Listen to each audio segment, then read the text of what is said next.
የትግራይ ክልል በአሁኑ ወቅት በመስቀለኛ መንገድ ላይ መሆኑን የሚናገሩ የፖለቲካም ተጠባቢያን የፖለቲካው ልዩነቶችና ትኩሳትን በፖለቲካዊ አግባብና በጠረጴዛ ዙሪያ መፈታትም ካልቻለ ካለፈው ደም አፋሳሽ ጦርነትም ውድመትም ሰቆቃ ሙሉ በሙሉ ያላገገመው የትግራይ ክልል ዳግም የፍልሚያ ሜዳም ሊሆን ይችላል። የጦርነቱ ሰለባ የሆኑ በሺዎች እና በሚሊዮኖች የሚቆጠሩ ሰላማዊ ዜጎችም እንዲሁም ካለፈው ጦርነት ወቅት የደረሰባቸው ሰብአዊና ስነ ልቦናዊ ጉስቁልና ዳግም ሊደርስባቸው ይችላል ተብሎም ተሰጥቷል። የዛሬ 3 ዓመትም ተኩል በፕሪቶሪያው የተፈረመው የሰላም ስምምነትም ፈራሚ የሆነው ህወሓት በጦርነቱ ከቀያቸው የተፈናቅለው የትግራይ ብሔር ተወላጆችም በጦርነቱም ሳቢያ በኃይል ወስዷል የሚላቸው አወዛጋቢ መሬቶችን የፌዴራል መንግስቱ ወደ ነበሩበትም እንዲመለሱ በፕሪቶሪያው የሰላም ስምምነት መሰረትን አላደረገም። በሌተና ጀነራል ታደሰ ወረደ የሚመራው አስተዳደር እንዲሁም ከመቀሌ ከተማ ውጪም ስልጣን የሌለው አስተዳደር አድርጎም ይተቸዋል። እኔ ለ50 ዓመታት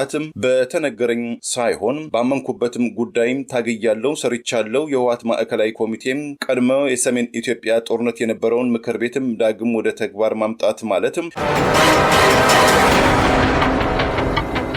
በስደተኞች ጉዳይ የሚያተኩረው ሪፊውጂስ ኢንተርናሽናል ዛሬ ባወጣው የሰሜን ኢትዮጵያም ተኮር መግለጫም በሰሜን ኢትዮጵያ የሚታየው ወታደራዊና ፖለቲካ እንቅስቃሴ ያለፈው ደም አፋሳሹ የሰሜን ኢትዮጵያ ጦርነት ዋዜማ ላይ ያለን የትግራይ ክልልንም ዳፋው ከትግራይ ክልል አልፎ ለቀጠናው ሊተርፍም አውዳሚ ጦርነትም ለማስገባትም ዳግም የተቃረበም ይመስላልም ብሏል። በኢትዮጵያ በመጪው ግንቦት ወር መጨረሻ አካባቢ ይካሄዳል ተብሎ የሚጠበቀው አገራዊ ምርጫ ዋዜማ በፌዴራል መንግስቱና በህወሓት መካከል ውጥረቱ ማየሉን የገለጸው ሪፊውጂ ኢንተርናሽናል የፌዴራል መንግስቱ ለትግራይ ክልል ወሳኝ የሆኑ ድጎማዎችን አቋርጧል ወይም ይዟል። ይህም ለሲቪሊያኑ ህዝብም መቅረብ ባለበትም የሰብአዊ እርዳታና አቅርቦት ላይ ተጽዕኖ መፍጠሩን፣ በጤናም በትምህርት አገልግሎት ላይ የተሰማሩ ሰራተኞች ደሞዛቸው በአግባቡ እንደማያገኙ የገለጸው ተቋሙ የአሜሪካ አስተዳደርና ሌሎችም ምዕራባውያን ለጋሾችም ካለፈው ዓመት ጀምሮ ለሰብአዊ እርዳታ የሚያደርጉትም ልግስና መቋረጡ አሊያም እጅግ የተመናመነ መሆኑ ባለፈው የ2 ዓመቱ ጦርነት ወቅትም የተፈናቀሉ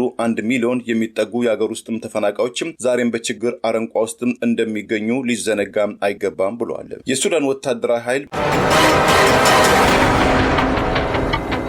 በሰሜን ኢትዮጵያ በትግራይ ክልል 2 ዓመታት ተካሂዶ በነበረው የአፋርና የአማራ ክልሎችንም ያዳረሰው የእርስ በርስም ጦርነትን ተከትሎም ፈርሶ የነበረው ከጦርነቱ ገፊ ምክንያቶች መካከል አንዱ መሆኑ የሚጠቀሰው የክልሉ አወዛጋቢ ምክር ቤትም ከ6 ዓመትም ቆይታ በኋላ በትላንትናው ዕለት ባካሄደው መደበኛም ስብሰባ የህዝባዊ ሓርነት ትግራይ ሊቀመንበር ዶክተር ደብረጽዮን ገብረሚካኤልን የክልሉ ፕሬዝዳንትም አድርጎ ሾሟቸዋል። የምክር ቤቱ አፈጉባኤና ምክትል አፈጉባኤ መመረጡ ውዝግብም ድጋፍም አስከትሏል። ትግራይ ዳግም የጦርነትም ስበት ክልል እንዳትሆንም ተሰጥቷል። የክልሉ ቴሌቪዥንና የተለያዩ መገናኛ ብዙሃን እንደዘገቡትም ከሳምንታት በፊት በአክሱም ከተማም ተካሂዶ የነበረው የህወሓት ማዕከላዊ ኮሚቴና ከፍተኛ ባለስልጣናትም ስብሰባ በፕሪቶሪያው የሰላም ስምምነት መሰረት ህጋዊ እውቅናም ተቀባይነትም የተነፈገው በወቅቱ የሰላም ስምምነቱ ፈራሚ የነበረው ህዝባዊ ወያኔ ሓርነት በፊርማው ያረጋገጠው ቅድመ ጦርነቱ የተመሰረተው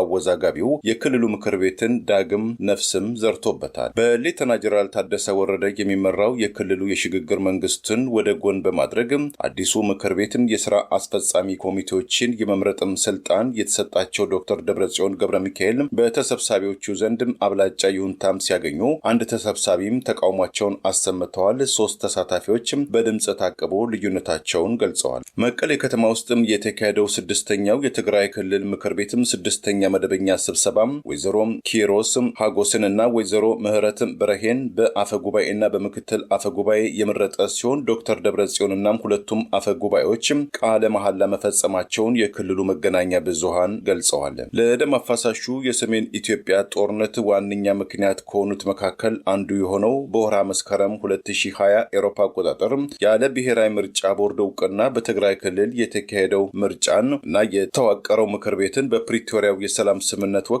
ህጋዊ ህልውናው አለመኖሩን የፈረመው ህወሓት በሰሞንኛው መግለጫ የፕሪቶሪያው የሰላም ስምምነትን ተግባራዊ ለማድረግ በእንጥልጥል ወይም ሰስፔንሽን እንዲቆይ ተደረገ እንጂ ምክር ቤቱ ሙሉ በሙሉ አልፈረሰም። የፌዴራል መንግስቱ በፕሪቶሪያው የሰላም ስምምነትን ሙሉ በሙሉ ተግባራዊ ባለማድረጉ ሌተና ጀነራል ታደሰ ወረደም የክልሉ ጊዜያዊ አስተዳደርነትን ለተጨማሪ 1 ዓመት እንዲመሩ የጠቅላይ ሚኒስትር አብይ አህመድ አስተዳደር በተናጥል በመወሰኑ የጀነራሉ ሹመትን አንቀበልም የሚል ማብራሪያ ሐሳብም ከህወሓት በኩልም ቀርቧል። የሌተና ጀነራል ታደሰ ወረደ አስተዳደር አሁናዊ አቋምና ህልውና ምን ደረጃ ላይ እንደሚገኝ በውል ባይታወቅም ከቀናት በፊት መቀሌ ከተማ ውስጥ በሰጡት ጋዜጣዊ መግለጫ ህወሓትም የፈረሰው ምክር ቤትን ዳግም እንዲያንሰራራ መወሰኑ በእንጥልጥል ላይ ያለውን ያሉትን የፕሪቶሪያ የሰላም ስምምነትን ከአጣብቂኝ ውስጥም ይከተዋል። በትግራይ ክልል የሰላም እጦትም ያገረሻል፣ ከፌዴራል መንግስቱ ጋር ጦርነትም ሊገባ ይችላል በማለትም አስጠንቅቀው ነበር።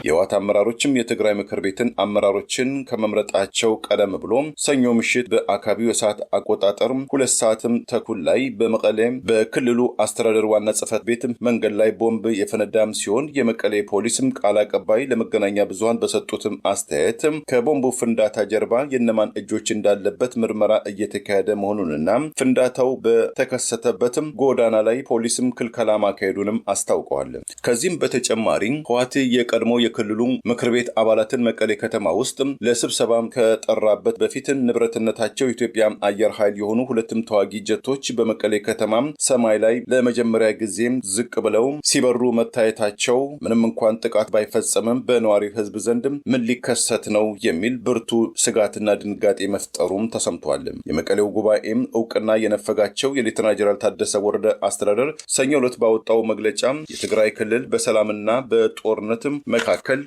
በተዘረጋም ቀጭን ገመድ ላይ የምትጓዝ ትመስላለች። ህወሓትም የወቅቱ የቀጠናውን ጂኦፖለቲካል አውንታን ወደ ጎን በማድረግ ብስለት በጎደለው ባለው መንገድም ስልጣን ዳግም ለመያዝ እየተጣጣረ ይገኛል። የትግራይ ክልል ሌላ ዙርም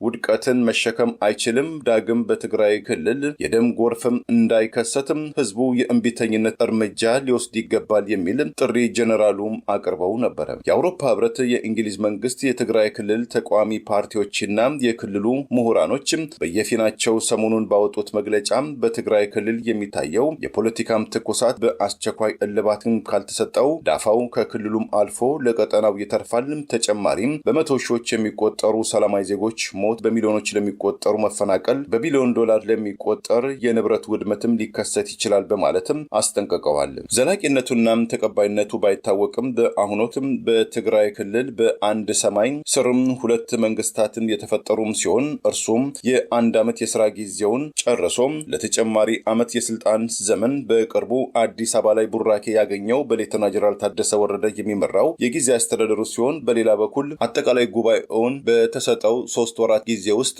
አላከናወነም ወይም አልጠራም ተብሎ በብሔራዊ ምርጫ ቦርድ ህጋዊ እውቅና ባለፈው ግንቦት 14 2025 ኤሮፓ አቆጣጠር የታገደው ህወሓት የቦርዱን እገዳን የፕሪቶሪያው የሰላም ስምምነትን የሚያፈርስ ነው በማለትም የቦርዱን ውሳኔ ወደ ጎን በማድረግም በጦርነት ወቅት ፈርሶ የነበረውን አወዛጋቢውን የክልሉ ምክር ቤትን ዳግም እንዲያንሰራራ መንገድም ጠርጓል። በደም አፋሳሹ ጦርነት ወቅት ቁልፍ አመራሮችን በሞት የተነጠቀው ድህረ የፕሪቶሪያው ሰላም ስምምነትም ተከትሎም ቀላል የማይባሉ ከፍተኛ አመራሮቹም ከጉያው ወጥተው በሌላ ጎራም የተሰለፉበትም የተወሰኑትም አገር ለቀው የወጡበትም ህወሓት በትግራይ ክልል ውስጥ የነበረውን ከ50 ዓመታት በላይ የዘለቀውን አውራ ፖለቲካዊ ፓርቲ ተሰሚነትም ዛሬ ላይ በተለያዩ ምክንያቶች የተሸረሸረ ቢሆንም ቅድመ ጦርነቱ በፊት የነበረው የምክር ቤቱ አባላትም ዛሬ ላይ ሙሉ በሙሉ ባይገኙም ህወሓት በትግራይ ክልል ተጽዕኖ ፈጣሪነቱ አሌ አይባልም። በሌተና ጀነራል ታደሰ ወረደ ጊዜያዊ አስተዳደር እና በዶክተር ደብረጽዮን ገብረ ሚካኤል የሚመራው ህወሓት መካከል የተፈጠረው አለመግባባትን እንዲሁም በአፋርና በትግራይ ክልል አዋሳኝ ድንበር ነፃ መሬት በመቀለስ ለትጥቅ ትግል የተዘጋጁ መሆናቸው የሚነገረው የቀድሞ የህወሓት ታጋዮችን በሎጂስቲክና በስነልቦና በማደራጀት የትግራይ ልጆችን እርስ በርስ በማፋጨት ወይም በማፋጀት ዘመቻ ላይ ይገኛል የሚል ወቀሳም ከህወሓትም ሹማምንቶች በኩል ቀደም ሲል የተሰነዘረበት የማዕከላዊ መንግስቱ በትላንትናው ዕለት በመቀሌ ከተማም ዳግም በተቋቋመው የነ ዶክተር ደብረጽዮን ምክር ቤት ዙሪያ እስከ አሁን ድረስም የሰጠው አሉታዊ ወይም አዎንታዊ አስተያየት የለም። ይሁን እንጂ ህወሓት የትግራይ ክልል ጊዜያዊ አስተዳደርን በማፍረስ በምትኩም ህወሓታዊ አስተዳደርን ከገፋበት የፌዴራል መንግስቱ በአጸፋው ከማዕከላዊ መንግስቱ ጋር ተያያዥነትም አላቸው የሚባሉትን እንደ ክልላዊ በጀትም፣ የባንክም፣ የቴሌ አገልግሎት፣ የአየር በረራን ሊያቋርጥ ይችላልም ተብሎ ይገመታል። የትግራይ ክልል በአሁኑ ወቅት በመስቀለኛ መንገድ ላይ መሆኑ መሆኑን የሚናገሩ የፖለቲካም ተጠባቢያን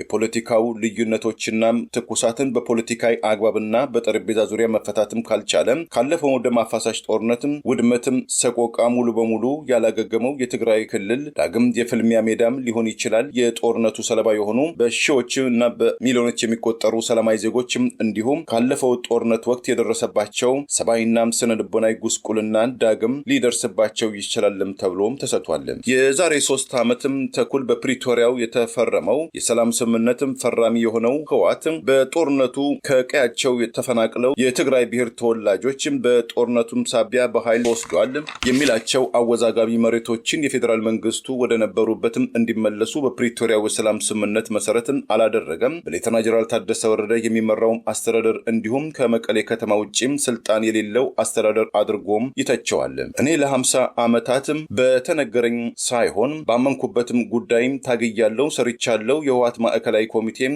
ቀድሞ የሰሜን ኢትዮጵያ ጦርነት የነበረውን ምክር ቤትም ዳግም ወደ ተግባር ማምጣት ማለትም የፕሪቶሪያው የሰላም ስምምነትን የሚጣረስ በመሆኑ የዚህ የህወሓት ውሳኔ የሚያመጣው አሉታዊና አዎንታዊ ውጤቶችም በጥንቃቄ ሊጠና ይገባል። በእኔ በኩል ስልጣኔን በኃይል አልለቅም የሚል አስተያየትም ሌተና ጀነራል ታደሰም በቅርቡ መስጠታቸው አይዘነጋም። በስደተኞች ጉዳይ የሚያተኩረው ሪፊውጂ ኢንተርናሽናል ዛሬ ባወጣው የሰሜን ኢትዮጵያም ተኮር መግለጫም በሰሜን ኢትዮጵያ የሚታየው ወታደራዊና የፖለቲካ እንቅስቃሴ ያለፈው ደም አፋሳሹ የሰሜን ኢትዮጵያ ጦርነት ዋዜማ ላይ ያለ የትግራይ ክልልንም ዳፋው ከትግራይ ክልል አልፎ ለቀጠናው ሊተርፍም አውዳሚ ጦርነትም ለማስገባትም ዳግም የተቃረበም ይመስላልም ብሏል። በኢትዮጵያ በመጪው ግንቦት ወር መጨረሻ አካባቢ ይካሄዳል ተብሎ የሚጠበቀው አገራዊ ምርጫ ዋዜማ በፌዴራል መንግስቱና በህወሓት መካከል ውጥረቱ ማየሉን የገለጸው ሪፊውጂ ኢንተርናሽናል የፌዴራል መንግስቱ ለትግራይ ክልል ወሳኝ የሆኑ ድጎማዎችን አቋርጧል ወይም ይዟል። ይህም ለሲቪሊያኑ ህዝብም መቅረብ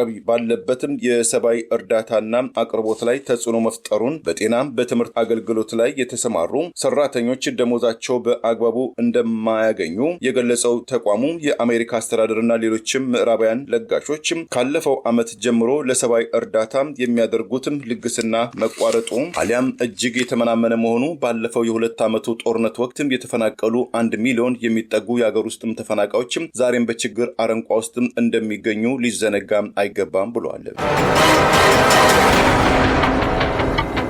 የሱዳን ወታደራዊ ኃይል በእንግሊዝኛው ምህጻረ ቃል SAF ከኢትዮጵያ ምድር የተነሱ ያላቸውን ሰው አልባ አውሮፕላን ወይም ድሮኖች የካርቱም ዓለም አቀፍ አውሮፕላን ጣቢያን ደብድበዋል የሚል ብርቱ ውንጀላም ከሱዳን ወታደራዊ ኃይሎች በኩል በተሰነዘረበት ዋዜማ፣ በሌላ በኩል የሱዳን ወታደራዊ ኃይል የህወሓት ታጣቂዎችን በሰሜን ኢትዮጵያ ውስጥ በስፋት እንዲንቀሳቀሱ እገዛ እያደረገ ነው የሚል ግብረ መልስም ከፌዴራል መንግስቱ በኩል በተሰነዘረበት ወቅት ትግራይ ክልል ውስጥ የሚታየው ውጥረትም ችግሩን ቀጠና ይዘትም ይዘው ይችላልም በማለትም ሪፊውጂ ኢንተርናሽናል ስጋቱን ገልጿል። የአውሮፓ ህብረትና የእንግሊዝ መንግስት በቅርቡ ስጋታቸውን መግለጻቸውን ያወሳው የስደተኞቹም ተቋም የአሜሪካ አስተዳደርና የአፍሪካ ህብረትም እንዲሁም የጠቅላይ ሚኒስትር አብይ አህመድ አስተዳደርና የትግራይ ክልል ባለስልጣናት ወደ ውድመትም ከመግባትም እንዲታቀቡ ጫናም እንዲፈጥሩ በተለይ የፕሪቶሪያው የሰላም ስምምነት እንደ ፈረንጆቹ አቆጣጠር በ2022 ሲፈረም ታዛቢ የነበረው የአሜሪካ አስተዳደር ሁሉም ፈራሚ ቡድኖች የፌዴራል መንግስቱና ህወሓትም በፕሪቶሪያው የሰላም ስምምነት መሰረትም ከጦርነት እንቅስቃሴም እንዲታቀቡ፣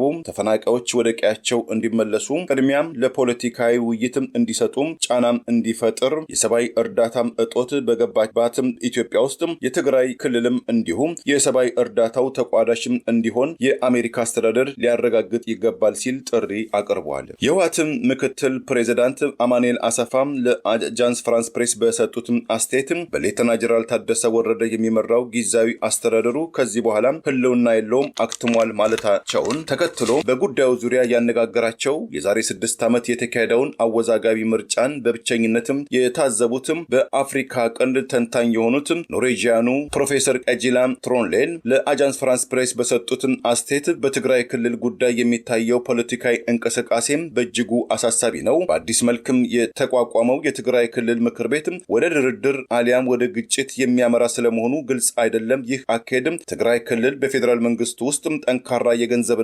የፖለቲካዊ ተሰሚነት እንዲኖረው ለማድረግም እንደ ጠንካራ ስልት ሊሆን ይችላልም በማለትም ግምታቸውን ሰንዝረዋል። በእንግሊዝ ለንደን ከተማ የሚገኘው ሐሳብ አፍላቂው ተቋም ቻታም ሃውስ ውስጥ ተመራማሪ የሆኑት አቤል አባተም ደምሴ በበኩላቸው በማህበራዊ ትስስር ኤክስ ገጻቸው እንዳጋሩትም ስልጣንን ለማግኘት በተከታታይ የሚደረገው ጥረትም በቀላሉ ወደ አደገኛም ግጭትም ሊያመራም እንደሚችል ስጋታቸውን አጋርተዋል። ለብር ራዲዮ ለተጠናቀረው ታምሩ ገዳነኝ ቸርን ሰንበት መልካሙን ሁሉ ያሰማን።